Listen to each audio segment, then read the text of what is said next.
Hey everyone, it's Keeley here for Soy and Shea, and thank you so much for joining me for today's soap making video where we're going to go and do one of the Patreon design challenges. Now I'm running really late in getting this video out. In fact, it's the last day of the month and it should have been out at least a week ago. But to be honest, I have really struggled with this month's design challenge and procrastinated about it all throughout July, because I generally pull these soap design challenges or the design challenge out of the soapy jug with my Patreon members at the beginning of the month prior, and then your video comes out about the third week of the following month. And I really procrastinated about it. For this month's challenge, I asked my members to name up to 2 colors that I could use in a soap.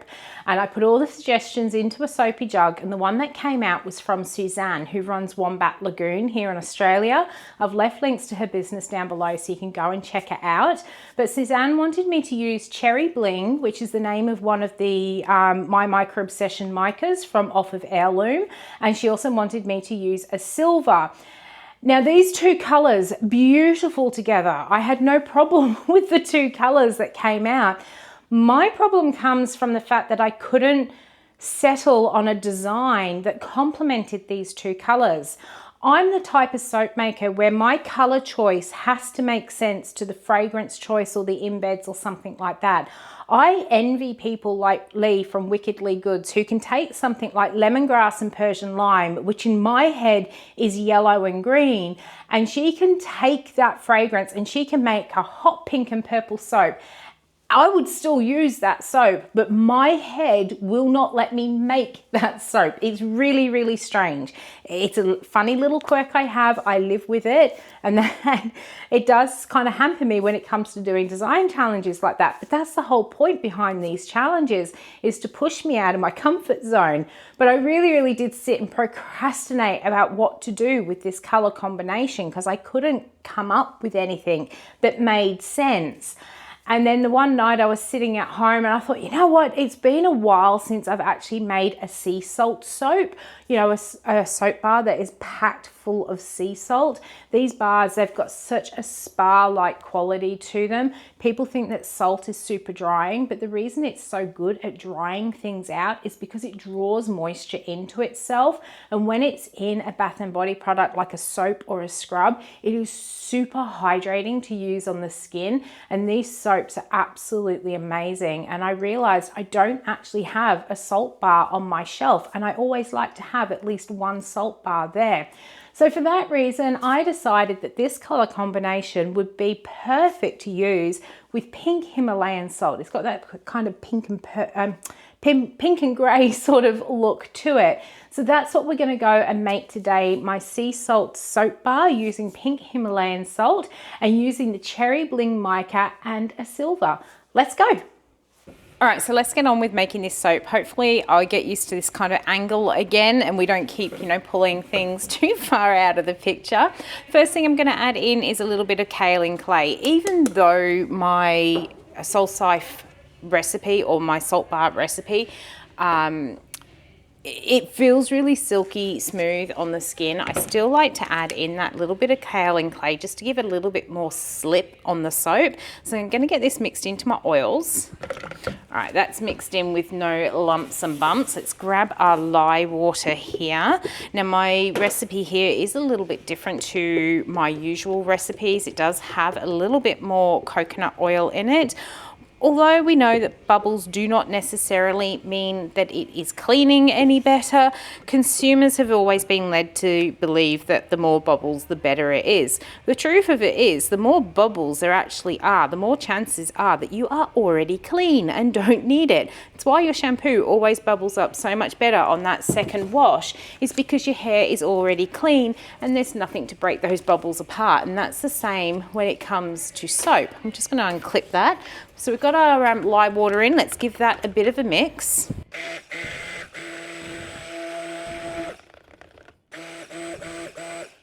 All right, that looks like it is holding together well. I'm actually just going to pop that back into the bucket there so we don't mark our bench. Get our stick blender all cleaned off so we don't have too many drips. I always feel so super awkward when I try new new camera angles and new recipes and things. I always seem like I'm a beginner soap maker when I'm filming in this sort of situation. That's got a very funny texture to it, but we'll keep going. So I've just poured some of that off into there, and now we're going to add in our colors. I actually think I want most of my base to be grey, just with some sort of hints of pink. So I'm going to pour a bit more of that off in there, and then into this big bucket I am going to put some of this, but I haven't got any of my spoons up there. Let me go and grab one. Looks like I need to do a little bit of top up of equipment. Usually I have some paddle pop sticks just sitting up in the container there for picking up bits of mica and stuff, but obviously don't have any there. So in here we've put in the cherry bling, and then into the bigger bucket I think I'm going to go for Nimbus. It's a really dark silver, and I just think it's going to show up better than what, say, something like the polished silver mica, which is more of a silver than a grey. So we're actually going to go with this Nimbus. I really like this colour here. Get those in. I'm going to give them another mix, and oh no, see, I told you, I'm always so awkward when we do new new angles and things like that. I'm going to have to let that set up, I think, and then wash the lid later and try not to spill this everywhere. But as I said, I will give these a bit of a mix, and then we'll move on to adding the last bits.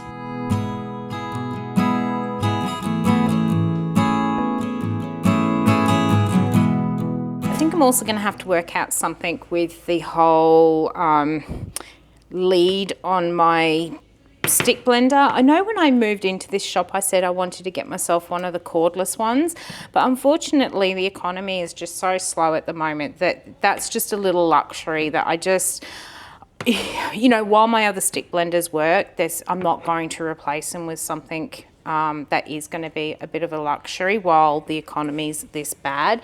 So what I'm thinking I might end up doing is put, I know you can't see it, but over here is the PowerPoint. I think I actually might put another lead on there and bring it under my counter so that my leads are on this side and then not in the way, and I'm not, you know, worried about getting soap all over the leads and stuff like that. But that is looking quite nice. We'll give that a really good mix in just a moment. That one is looking good as well, and there's no, whoop, I was about to say there's no clumps of mica, but I just spotted one. That has all been squished out.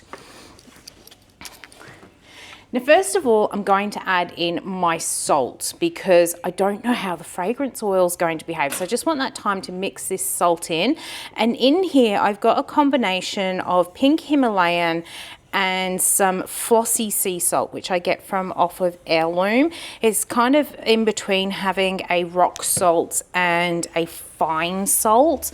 I tend to find the fine salts don't really give as much. It gives a gentle exfoliation through the soap, but I just find the finer ones just a bit whereas having the flossy one is actually quite a nice texture. And if we're going to put salt in, I want a little bit of texture, but the Himalayan sea salt that I've got in here is quite fine, so you're going to get that sort of perfect blend of both of them. I'm just making sure that is well mixed in there, no lumps of salt either, because that's another problem. If you've got too many lumps of salt, when you cut your soap open and you've got chunks of salt, they just fall out, and then you end up with holes all through your soap. I've had that problem in the past and I have learned from those mistakes, but I don't think I really want to get the stick blender in there, so we're just going to give it a good mix. Now, for my fragrance, I'm using one called Juvenate, which I have had from off of Aroma. I've used it in a few different spa-like products and it's really nice, but I think I've made some Razor Sunshine with it and I can't remember how it behaved, but it's got notes of lavender, there's a bit of ocean mist, apple, jasmine, hydrangea, a bit of amber, cedar and musk, and I just felt that it was just such a calming scent. And I always think of salt bars as being that real spa-like treat. So I wanted that sort of calming spa-like fragrance to go in here, and it looks like it thins. So that's really good. We actually might get a couple of swirls going through this soap. That will be nice. It smells absolutely wonderful too. It's got quite a strong smell to it, but it really does have that real spa-like calmness to it. I'm going to get this one all mixed in, and then we will grab our mold. I did think that looked like it was rising, but it could be the salt that's in here as well. Being a salt bar, it doesn't really matter if the fragrance rises that much, because you're still going to get that exfoliation from the salt as well. Give that a good mix, and then we'll get that that mold. All right, so we've got our mold, and excellent, it fits within the picture here. I'm going to start off with some grey, making sure that that salt is staying suspended all through the soap mix. And this fragrance, it does look like it has thinned this out, so we might even get a few really nice swirls. Now that's going to be one problem with having the camera there, is I'm going to be putting the bucket directly in the way. But you still get the general idea. I don't know if you can see it on the camera, but I'm getting lots of air bubbles rise up on this one. That's going to be interesting. But now we've got that in, let's finish pouring this grey. We'll see what happens. Oh, it doesn't look like I got quite enough soap oil in here. These are going to be slightly smaller than our regular bars, so they may end up with a slightly different wrapping, and then just a slightly cheaper price just to reflect the size of them here. But that's okay. It's pretty hard when you're putting additives into soaps. I've got about, for this size batch, I've got about 600 grams of salt, so I really had to take into consideration reducing the amount of oil. And when I put it through my calculations, it did look like I should have actually had enough, but obviously I don't. But it could be because the salt weighs so much more. When it comes time to cutting them, I will know whether we've got the right size or not.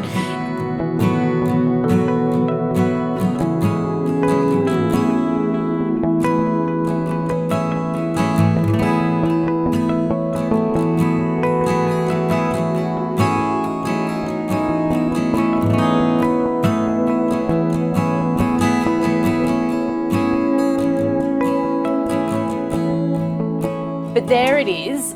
There is our Himalayan salt bar. Now this being high in coconut oil with all that salt in, it's only actually going to take maybe 4 hours for this to firm up. So we'll be back very quickly on the same day to get this one cut open. Okay, so we've got our salt glow soap out of the mold. It's about 15 minutes before that 4-hour mark, and I'm going to cut it now. The ends are actually still quite soft. You can see how it's quite pale here and then really dark as you come down into the middle of the soap. And I have squished it just a little bit trying to get it out of the wooden box. I couldn't get it to come out, so I've ended up squishing the ends, but that's okay because we're going to chop the ends off on here anyway. But I don't want to miss that sort of point of cutting it. Whenever you do have something that is really high in coconut oil, you do need to get it cut a lot quicker than you would with any of your other recipes. Otherwise, you just can't cut it. If you get it at just the wrong moment, you'll either snap your wires, crumble your soap. If you get it too soon, there's a good chance that it's still runny in the middle. So we'll see if we've managed to get it right.